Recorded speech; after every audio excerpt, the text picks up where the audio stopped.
Hello दोस्तों, आज आप सभी को एक ऐसी कहानी बताने जा रही हूँ जो कि महाभारत काल से जुड़ी हुई है, जिसे आप अपने स्कूल में भी किसी क्लास में भी जरूर पढ़ा होगा। यह कहानी महाभारत के मुख्य पात्र वीर धनुर्धर अर्जुन से जुड़ी हुई है, जो कि हमें अपने लक्ष्य पर केंद्रित करने की शिक्षा देती है। तो चलिए इस शिक्षा देने वाली अर्जुन और चिड़िया की आंख कहानी को जानते हैं। बात उस समय की है जब कौरवों और पांडवों के गुरु द्रोणाचार्य थे, जो सभी राजकुमारों को शिक्षा देते थे। एक दिन गुरु द्रोणाचार्य ने अपने सभी शिष्यों का परीक्षा लेने का मन बनाया और इसके लिए सभी पांडवों और कौरवों को अपने पास बुलाया और कहा कि कल आप सभी की मैं परीक्षा लूंगा और देखूंगा कि अब तक कौन क्या सीखा। इसके लिए सभी कल सुबह तैयार रहें। तो सभी ने आज्ञा पूर्वक गुरु की आज्ञा मान ली। अगले दिन सुबह होने सभी राजकुमार गुरु द्रोणाचार्य के साथ बगीचे में एकत्रित हुए। तो गुरु द्रोणाचार्य ने एक पेड़ की डाल पर मिट्टी की बनी एक चिड़िया रख दिया और फिर गुरु द्रोणाचार्य ने इशारा करते हुए कहा कि अब आप सभी राजकुमारों को एक एक करके इस चिड़िया की आंख में निशाना लगाना है और जो भी राजकुमार निशाना लगाने में सफल होगा उसे विजयी घोषित किया जाएगा।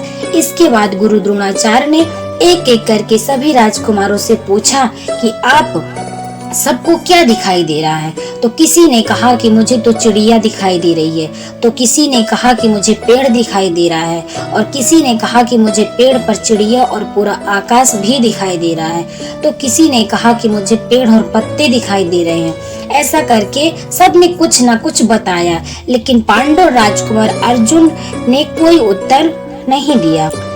लेकिन गुरु द्रोणाचार्य किसी के उत्तर से प्रसन्न दिखाई नहीं दे रहे थे और तब गुरु द्रोणाचार्य ने अर्जुन से पूछा कि सब ने कुछ न कुछ बताया, लेकिन अर्जुन तुमने कोई उत्तर नहीं दिया, क्या तुम्हें कुछ दिखाई नहीं दिया? तो अर्जुन तुरंत बोल पड़े कि हे गुरुदेव, मुझे क्षमा करना, क्योंकि मुझे तो बस चिड़िया की आंख दिखाई दे रही है। अर्जुन का ये उत्तर सुनकर गुरु द्रोणाचार्य अति प्रसन्न हुए और अर्जुन को निशाना लगाने को कहा। फिर क्या था, अर्जुन ने तुरंत चिड़िया की आंख में निशाना लगा दिया और निशाना एकदम सटीक था, जिसके कारण अब चिड़िया की आंख में निशाना लग चुका था। जिसके बाद गुरु द्रोणाचार्य प्रसन्न होकर अर्जुन को गले लगा लिया और विजयी घोषित किया और सभी राजकुमारों को समझाया कि हमने शुरू में ही कहा था कि चिड़िया की आंख में निशाना लगाना है, तो सबको चिड़िया की आंख पर ही ध्यान देना चाहिए। लेकिन सब ने अपना ध्यान कहीं और लगा लिया, इसलिए सभी अपने लक्ष्य से चूक गए।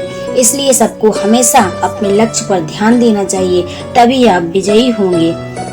तो देखा आपने किस प्रकार सभी राजकुमारों ने अपना ध्यान कहां कहां लगा दिया, जिसके चलते वे अपने बताए गए लक्ष्य को भी ना पा सके।